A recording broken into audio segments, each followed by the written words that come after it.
사무엘상 19장 1절에서 17절 말씀입니다. 함께 한 절씩 교독하도록 하겠습니다. 사울이 그의 아들 요나단과 그의 모든 신하에게 다윗을 죽이라 말하였더니 사울의 아들 요나단이 다윗을 심히 좋아하므로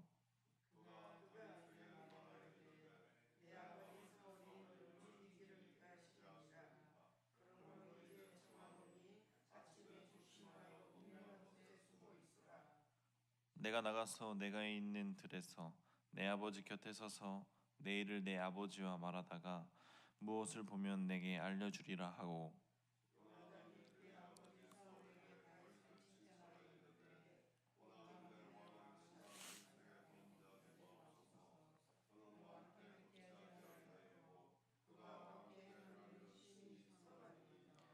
그가 자기 생명을 아끼지 아니하고 블레셋 사람을 죽였고 여호와께서는 온 이스라엘을 위하여 큰 구원을 이루셨으므로 왕이 이를 보고 기뻐하셨거늘 어찌 까닭없이 다윗을 죽여 무지한 피를 흘려 범죄하려 하시나이까.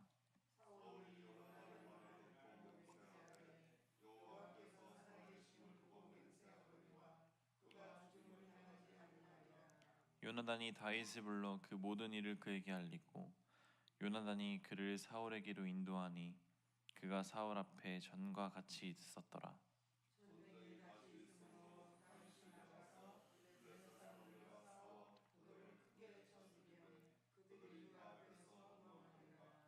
사울이 손에 단창을 가지고 그의 집에 앉았을 때에 여호와께서 부리시는 악령이 사울에게 접하였으므로 다윗이 손으로 수금을 탈 때에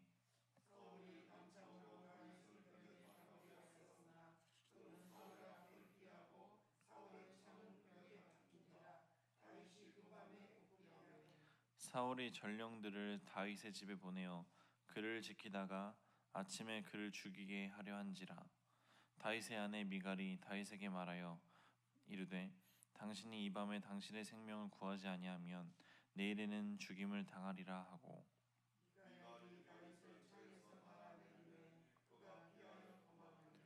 미갈이 우상을 가져다가 침대에 누이고 염소 털로 엮은 것을 그 머리에 씌우고 의복으로 그것을 덮었더니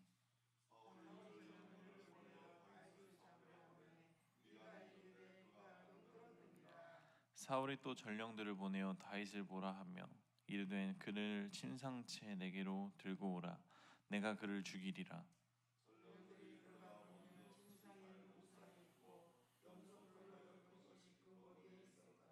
합독하겠습니다. 사울이 미갈에게 이르되 너는 어찌하여 이리처럼 나를 속여 내 대적을 놓아 피하게 하였느냐. 미갈이 사울에게 대답하되 그가 내게 이르기를 나를 놓아 가게 하라. 어찌하여 나로 너를 죽이게 하겠느냐 하더이다 하니라. 아멘. 오늘도 새벽을 깨어서 하나님 앞에 나와 예배드리는 성도님들 마음속에 주님의 은혜가 함께하기를 소망합니다. 사람은 자기가 다른 사람을 미워하지 않으면 다른 사람도 자기를 미워하지 않을 줄 압니다.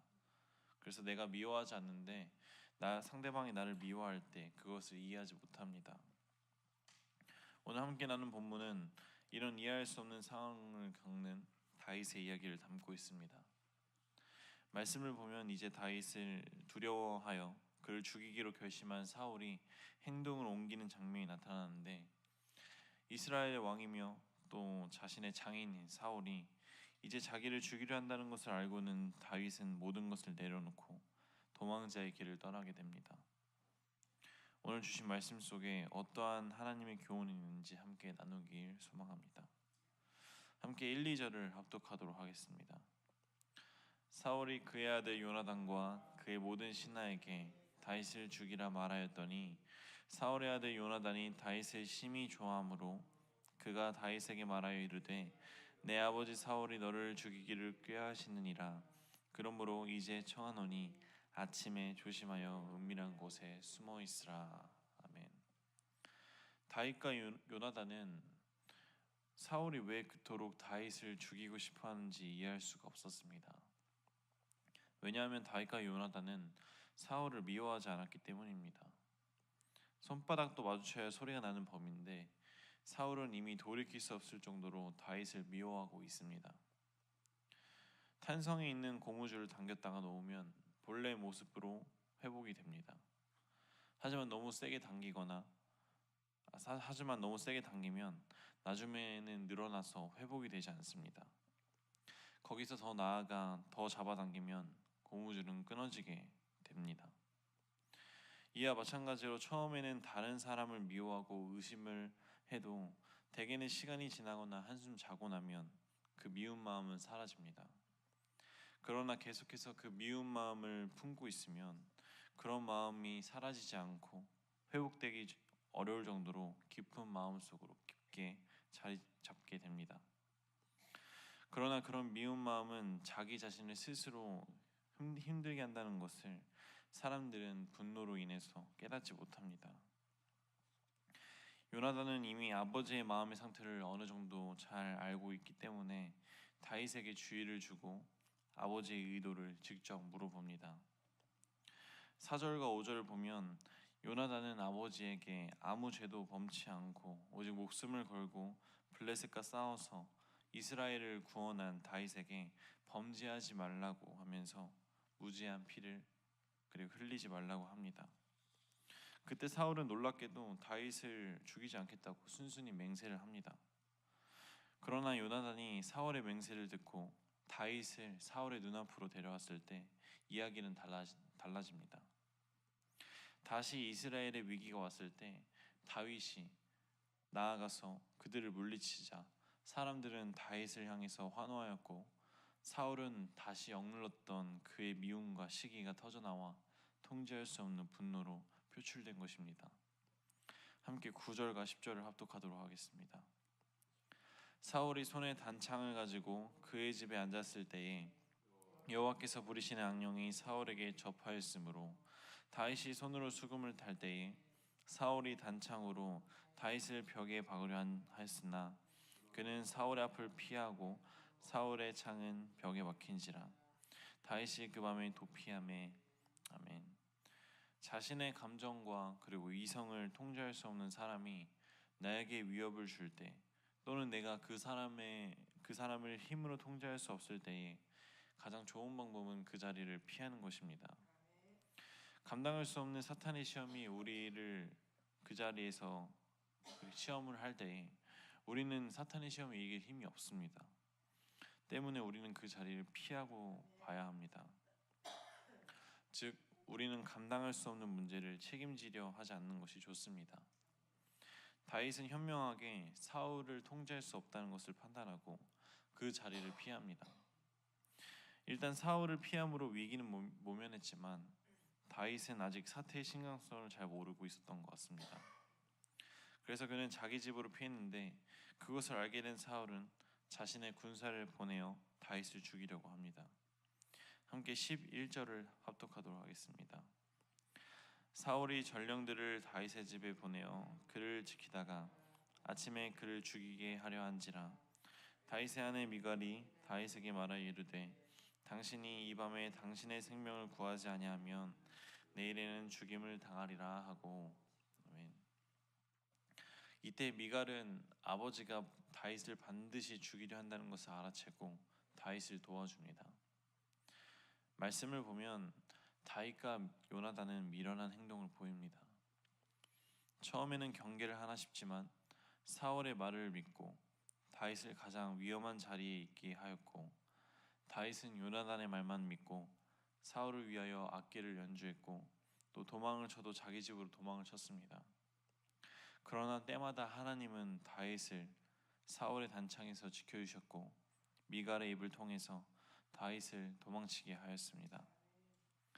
이것을 보면 다윗은 하나님의 도움이 없으면 참 여러 번 죽을 목숨이었다는 것을 알 수 있습니다.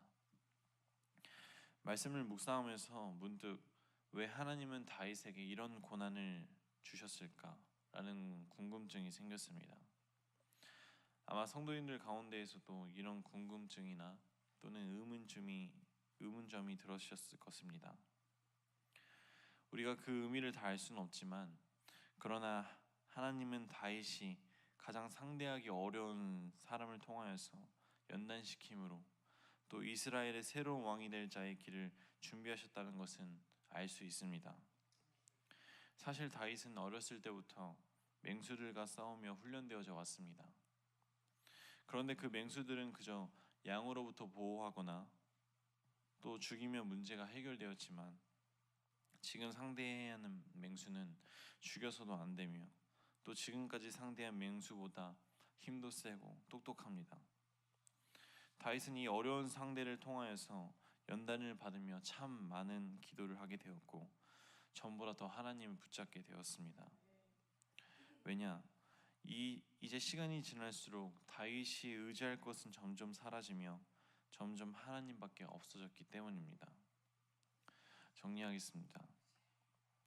마치 칼을 좀 더 예리하게 만들기 위해서 뜨거운 불구덩이에 넣어 달구고 또 망치질하고 다금질을 통해서 그런 괴롭고 고통스러운 과정을 통해서 보다 예리한 칼날이 되는 것처럼 연단이라는 것은 하나님이 자신의 자녀인 그리스도인들을 좀 더 성숙한 자녀로 양육하기 위해 하나님이 고된 훈련을 시키시는 것을 연단이라고 합니다. 연단을 받는 것은 참 피하고 싶은 것 중 하나입니다.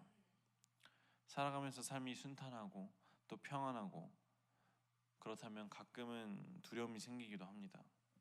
이것이 폭풍 정야의 순간인가?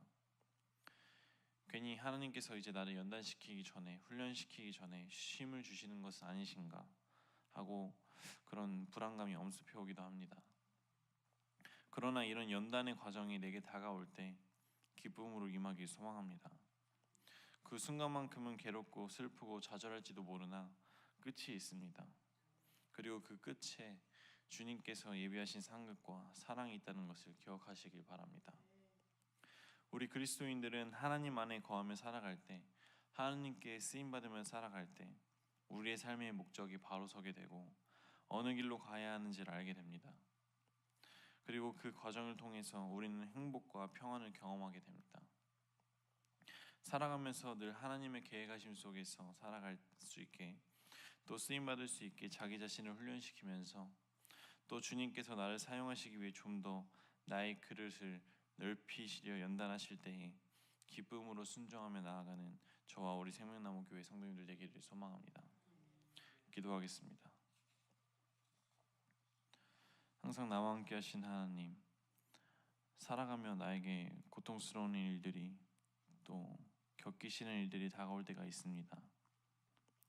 제가 그것을 하나님이 주시는 연단인지 또 사탄이 주는 시험인지 분별할 수 있는 영안을 허락하여 주시고 제가 시험에서 승리할 수 있게 연단을 통해 보다 주님께 쓰임 받기에 부족하지 않는 주의 종이 될 수 있게 힘을 주시옵소서. 늘 하나님 안에서 살아가기 소망합니다. 나를 사용하여 주옵시고 주님께 쓰임 받을 때 주님께 매 순간 감사와 순종으로 살아갈 것을 결단하며 나아가는 주의 자녀들 될 것을 믿으며 이 모든 말씀 주 예수 그리스도의 이름으로 기도드립니다.